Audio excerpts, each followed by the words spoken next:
So have England ultimately gone backwards this autumn? What's your assessment of Steve Borthwick's team after a November which I think every England fan would say has been a disappointment? They did finish it with a win against Japan yesterday though. So were there some green shoots there? What did you see in the team? Let me know in the comments down below, like the video and make sure you are subscribed to the channel. If you hit that subscribe button, first of all, I really appreciate it. And second of all, it just helps the channel grow. So, have England gone backwards? I'll be honest, I think this categorically, the answer is yes. Now I think there are still some green shoots. I'll come on to them and kind of where the team is and what they need to do, I think, moving forward. But I think categorically England have gone backwards this autumn. I don't think that's an exaggeration. I don't think that's being dramatic. I just think it's a reality of what we've witnessed over the last 4 weekends. And the reason for that is pretty simple to me. Cast your mind back to the summer, at the end of England's tour to New Zealand. They played the All Blacks twice and they lost both of those matches. And they were also 2 games that maybe England will feel they could have, should have won. Certainly could have done. Whether you think they should have done another matter. I think they should have probably won one of those games. But at the end of that tour, despite losing, there was a real clear identity, I think, to this England team.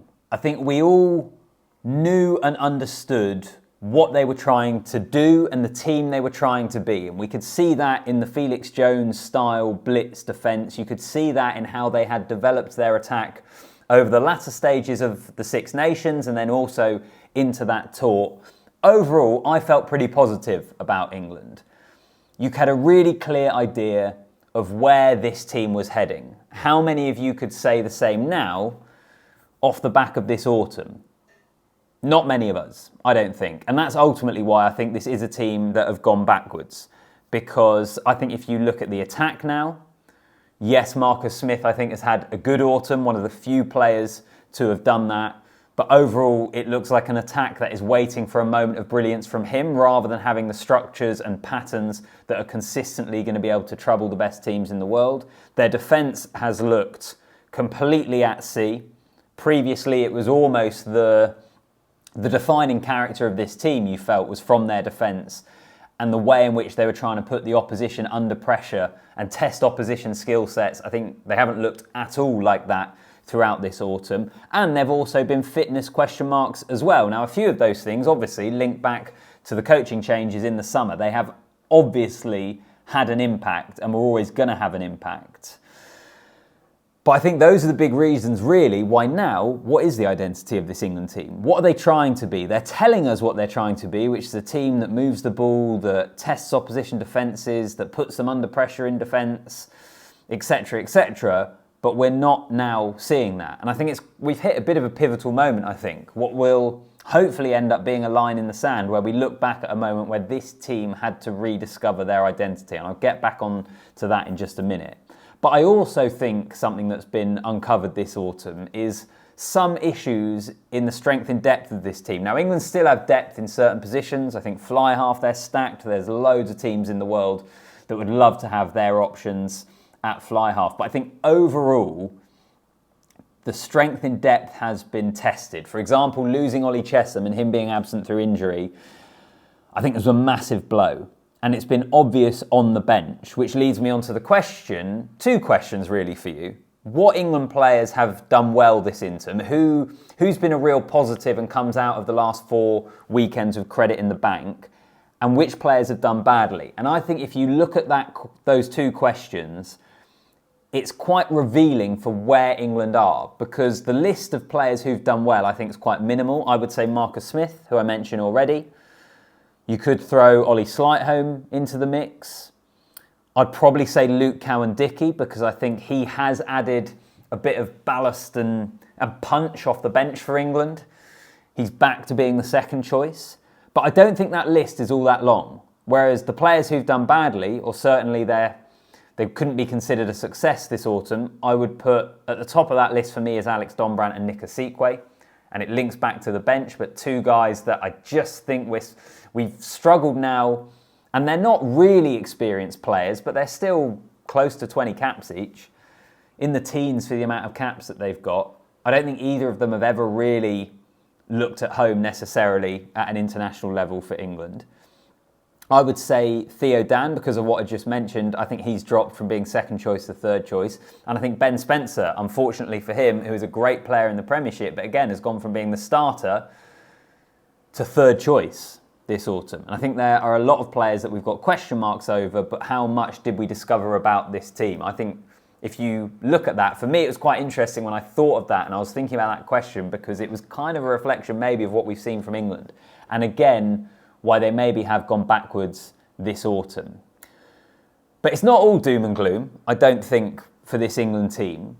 They have shown us this year periods of being a good side. The win against Ireland, we saw moments against the All Blacks and the Wallabies and the Springboks, and it's trying to fit it all together. And what I keep coming back to with this England team, and maybe if we for a moment compare them with Wales, I think England have good players.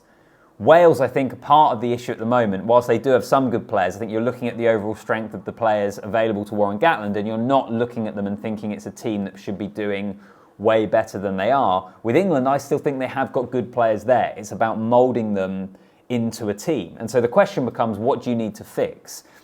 And that, for me, brings me back to the thing I've mentioned throughout the video. Identity. Overall, what is the identity of this team? What sort of team does Steve Borthwick want this England team to be? I think they have gone backwards in large part because of the coaching changes. It's not just down to that. The players have to shoulder some of the responsibility because in those key moments, pivotal moments, in tight games, their skill set essentially wasn't good enough, really. But I still think they have displayed in moments this year, and I'll keep referring back to it, the Ireland game, their skill set was brilliant at the end of that game to work themselves into a position where they could kick a drop goal to win it, and then the execution of that drop goal. It was almost the opposite of what we've seen this autumn, where the execution of the drop goal against the All Blacks was really poor, and the overall skill set, I think, has been poor. And that's the big thing, I think, for Steve Borthwick and for England, is what's the identity? What are you trying to be? Do you continue with this kind of blitz-style defence even though Felix Jones isn't there anymore? Or do you accept, you know what, this isn't really working, we've lost the coach that was implementing it, we're going to change the style there? Plus, the players need to be fitter. That seems basic. You need to get some strength and conditioning people in because losing Aled Walters, I think, had an impact. What does the defence look like? And how do you upskill the team to be able to execute in an attacking point of view? We've seen good stuff from England. They need to mould it into a more all-round team. Easier said than done, but that's why for me it comes back to identity. And by the way, Borthwick, whatever you think about Steve Borthwick, everyone that has worked with him says how hard-working and what a good coach he is. That's why I would stick with him and give him the Six Nations to try and turn it around. But it's not easy. Not easy for England. They start away to Ireland, they've then got France at home, then it's Scotland at home. Who knows what sort of record England are going to be looking at heading into that third game against Scotland. We'll see. We'll see. If they've lost both games, then all of a sudden it is a bit of a disaster, really. I think they have to pick up at least one win against really, really tough opposition. So for me, have England gone backwards this autumn? Yes.